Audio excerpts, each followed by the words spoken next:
Assalamualaikum warahmatullahi wabarakatuh. Kami mahasiswa dari Universitas Pelita Bangsa, Fakultas Ekonomi dan Bisnis, Prodi Manajemen, izin mempersembahkan video dari mata kuliah Ekonomi Manajerial.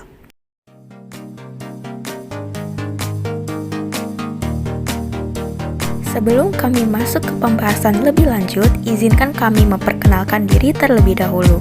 Kami dari kelompok 2 yang terdiri dari 3 anggota dengan Anissa Yuliarti dengan NIM 1120100468, saya sendiri Jessica Salsabila dengan NIM 1120100500, dan yang terakhir ada Muhammad Thorik Iza Nurzaman dengan NIM 1120100360. Baiklah, kami dari kelompok 2 akan mempresentasikan materi dari mata kuliah Ekonomi Manajerial yang berjudul Elastisitas Permintaan dan Penawaran. Kira-kira ada yang tahu nggak sih apa itu elastisitas? Elastisitas adalah pengaruh perubahan harga terhadap jumlah barang yang diminta atau yang ditawarkan. Dengan kata lain, elastisitas yakni dapat mengukur seberapa sensitif atau responsifnya konsumen dengan perubahan harga. Elastisitas digunakan untuk meramalkan apa yang akan terjadi jika harga barang atau jasa dinaikkan. Konsep-konsep elastisitas. Elastisitas harga. Elastisitas harga adalah elastisitas yang dikaitkan dengan harga barang itu sendiri. Elastisitas silang. Elastisitas silang adalah elastisitas yang dikaitkan dengan harga barang lain. Elastisitas pendapatan. Elastisitas pendapatan adalah elastisitas yang dikaitkan dengan pendapatan. Elastisitas harga. Elastisitas harga yaitu persentase perubahan jumlah barang yang diminta yang disebabkan oleh perubahan harga barang itu sendiri. Jadi, bila elastisitas harga lebih besar dari 1, itu dikatakan bahwa permintaan elastis. Jika elastisitas harga lebih kecil dari 1, maka dikatakan permintaan barang inelastis. Jika elastisitas harga sama dengan 1, maka dikatakan elastisitas tunggal. Elastisitas silang. Elastisitas silang atau elastisitas harga silang yaitu persentase perubahan jumlah barang yang diminta yang disebabkan oleh perubahan harga barang lain atau barang yang mempunyai hubungan. Untuk barang substitusi atau barang yang bisa saling mengganti, itu contohnya seperti kopi dan teh. Jika misalnya harga kopi naik, maka konsumen akan memilih teh sebagai gantinya kopi. Sebaliknya, jika harga teh naik, maka konsumen akan memilih kopi sebagai penggantinya. Elastisitas silang ini bernilai positif. Jika barang komplementer itu artinya sebagai dua barang yang berpasangan dan kedua barang tersebut saling melengkapi, seperti contohnya kopi dan gula. Dua produk tersebut memiliki ketergantungan satu sama lain. Bila tidak ada gula, maka kopi terasa pahit. Nah, elastisitas silang ini bernilai negatif. Elastisitas pendapatan. Elastisitas pendapatan yaitu persentase perubahan jumlah barang yang diminta yang disebabkan oleh perubahan pendapatan real konsumen. Apabila yang terjadi adalah kenaikan pendapatan konsumen, maka dapat berakibat naiknya jumlah barang yang diminta atau diminati. Maka tanda elastisitas positif dan barang yang diminta adalah barang normal. Elastisitas pendapatan ini lebih dari 0. Barang inferior adalah barang yang jumlah permintaannya akan turun seiring dengan peningkatan pendapatan konsumen. Salah satu contoh barang inferior adalah sandal jepit. Ketika tingkat pendapatan masyarakat rendah, tingkat permintaan terhadap barang tersebut akan tinggi. Namun ketika tingkat pendapatan masyarakat meningkat, permintaan atas barang tersebut akan turun karena masyarakat meninggalkannya dan memilih untuk membeli sandal yang lebih berkualitas, meskipun dengan harga yang lebih mahal. Elastisitas pendapatan ini kurang dari 0, maka tanda elastisitas negatif. Sementara itu, barang kebutuhan adalah produk yang mempunyai elastisitas pendapatan di atas 0, tetapi tidak lebih dari 1. Pada jenis barang ini, tingkat elastisitasnya bisa dibilang rendah dan kenaikan pendapatan tidak akan secara langsung memengaruhi jumlah permintaannya secara setara. Artinya, jika pendapatan mengalami kenaikan sebesar 1%, jumlah permintaannya akan mengalami peningkatan kurang dari 10% tersebut. Barang mewah adalah produk yang mempunyai elastisitas pendapatan di atas 1 dan menunjukkan bahwa permintaannya sangat sensitif pada perubahan penghasilan konsumennya.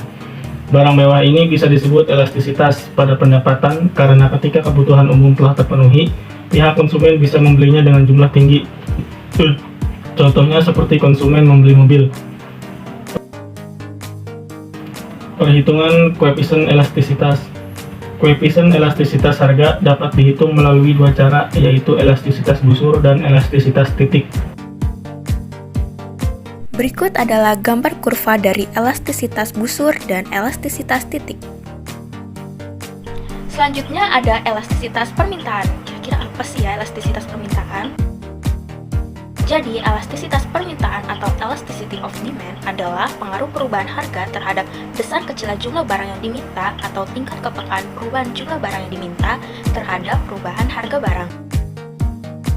Kira-kira apa aja sih faktor-faktor yang mempengaruhi terjadinya elastisitas permintaan? Yaitu yang pertama ada ketersediaan barang pengganti. Maksudnya adalah semakin banyak barang substitusi yang tersedia, permintaan akan cenderung semakin elastis karena pembeli dapat membeli barang lain bahkan jika harga berubah sedikit saja. Contohnya di sini misalnya kamu mau membeli ikan tapi harganya lagi naik. Nah, terus kamu memilih membeli ayam sebagai pengganti si ikan ini. Jika tidak ada pengganti yang cocok, efek substitusi menjadi mengecil dan permintaan menjadi cenderung tidak elastis. Selanjutnya ada kebutuhan. Maksudnya adalah semakin penting kebutuhan akan suatu barang, permintaan cenderung menjadi tidak elastis karena pembeli akan membelinya tanpa memperdulikan harga.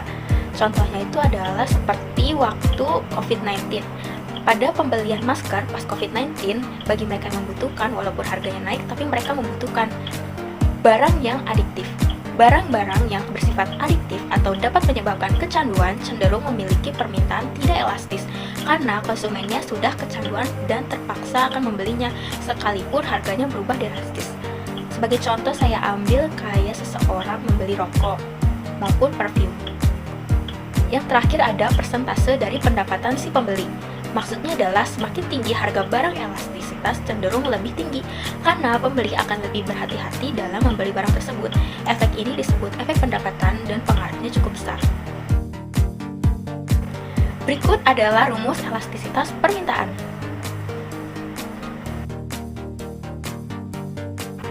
Selanjutnya ada macam-macam elastisitas permintaan, yaitu sebagai berikut. Yang pertama, permintaan elastis, yaitu koefisien elastisitasnya lebih besar dari 1.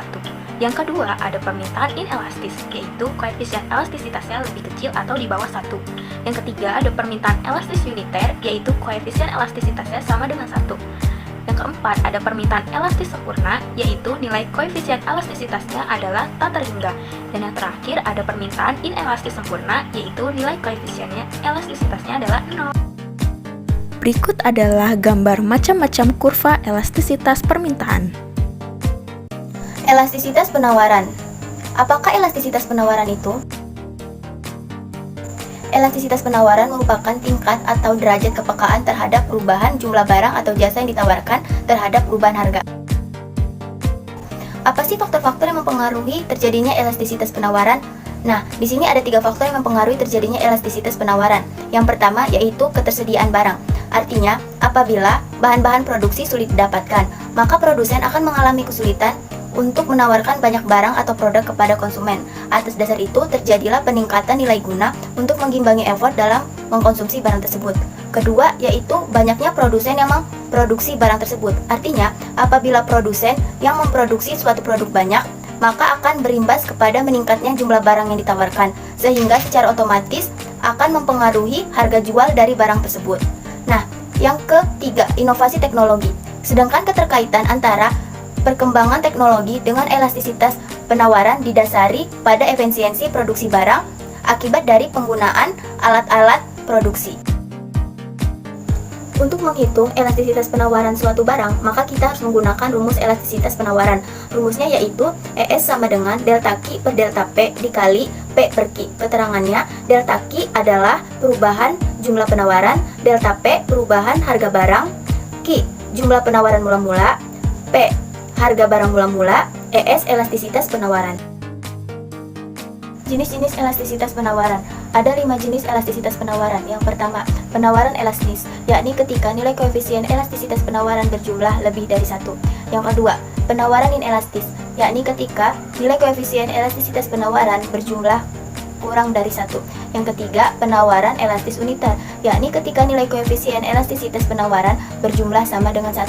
Yang keempat, penawaran elastis sempurna, yakni ketika nilai koefisien elastisitas penawaran berjumlah tak terhingga. Yang kelima, penawaran inelastis sempurna, yakni ketika nilai koefisien elastisitas penawaran berjumlah sama dengan 0. Berikut adalah gambar kurva dari kelima jenis elastisitas penawaran. Yang pertama yaitu kurva penawaran elastis, yang kedua kurva penawaran inelastis, yang ketiga kurva penawaran elastis uniter, yang keempat kurva penawaran elastis sempurna, dan yang kelima kurva penawaran inelastis sempurna.